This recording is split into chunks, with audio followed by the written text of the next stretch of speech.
Hi, I'm Shannen from Agustinus High School.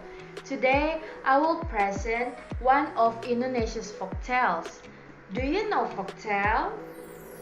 Well, folktale is a story passed on by word of mouth or a legend or a myth shared among people of culture. Indonesia has many stories like Maling Kundang, Bawang Putih Bawang Merah, Si Kancil, Timun Mas, The Legend of Surabaya, and others. The story I will tell is the legend of Surabaya. Yes, I know. I have just found out that the name of city has its own story. Now, I begin to think that every city of Indonesia has its own story for its name. Next time, perhaps, I will tell you the legend of my town, Sorong. Or maybe not. Let us begin. Legend of Surabaya.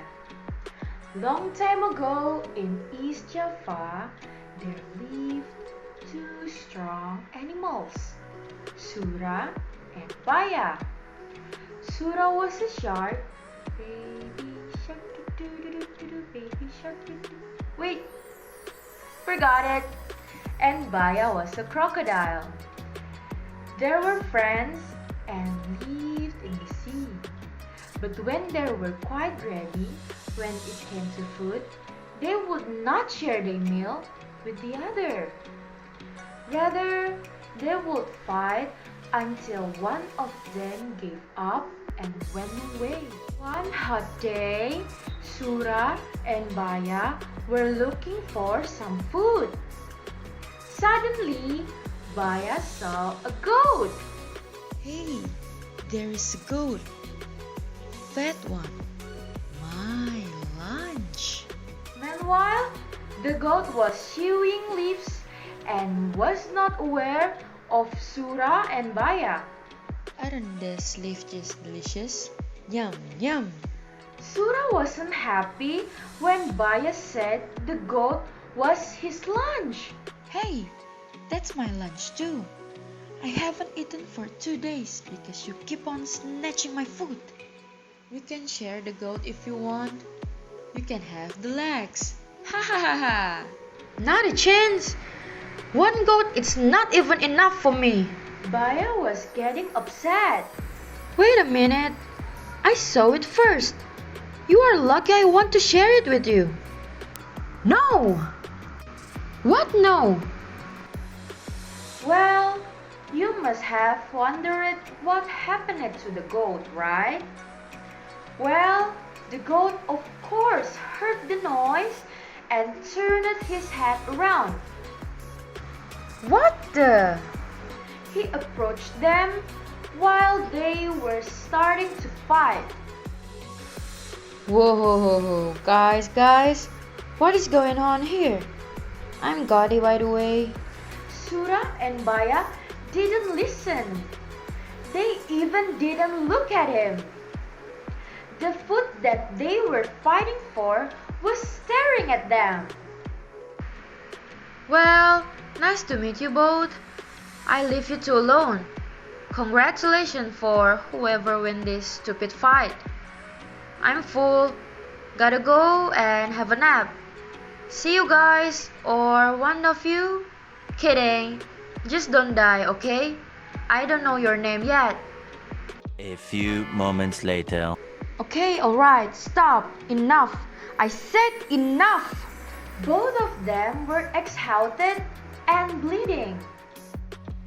You started first. I'm bleeding. I'm sick of this fight, Sura. Now what? I have an idea. Let's look for food in our territory. I will look for food in water, the sea, and you will look for food in the land. How does it sound? Seems like the fight works pretty well on your brain, Sura. It sounds wonderful to me. Then they started living in their own territories. Day passed. One sunny day, Baya was thinking. Well, this is strange. I cannot find food here in the sea. Perhaps the gods want me to look for food in other place. I can try river. Yes, why not? It is water anyway. As Sura entered the river, Baya saw him. He started chasing Sura away. Get out of the river! We have an agreement! It is water. I still have a right to look for food here. Yup, we know where it lands too. Sura and Baya started hitting each other. Sura bit Baya's tail while Baya tried to bite Sura's fin. Meanwhile, Godi happened to pass the area where they had a fight. He shook his head. You are surely enjoy this, aren't you? Well, this is fun to watch, but I'm hungry. Gotta fill my tummy. I'm glad I'm still see two of you. Just don't die, okay? Ciao! Eventually, Baya was able to drive Sura back to the sea. Don't you dare to come back here again. Baya won back his territory and Sura never entered the river again. I'm done. He is too tough for me. The place where they were fighting, of course, was a mess. Blood everywhere. People then always talked about the fight between Sura and Baya. They then named the place of the fight as Surabaya. It's from Sura the shark and Baya the crocodile. People also put their war as the symbol of Surabaya. What do you think about the symbol? It's quite an art, isn't it? And Instagrammable too. That is a story about the legend of Surabaya. What an interesting story it is, don't you think? Can you think about a moral lesson we can learn from the story? Yes, it is very obvious. Never get greedy and never break a promise. It will bring no good for you. Especially if it's between you and your friend. You will lose your friendship. Hey, I guess that is a wrap. I hope you all enjoy the story. I will come back with other amazing folktales from Indonesia. Thank you for watching. Bye!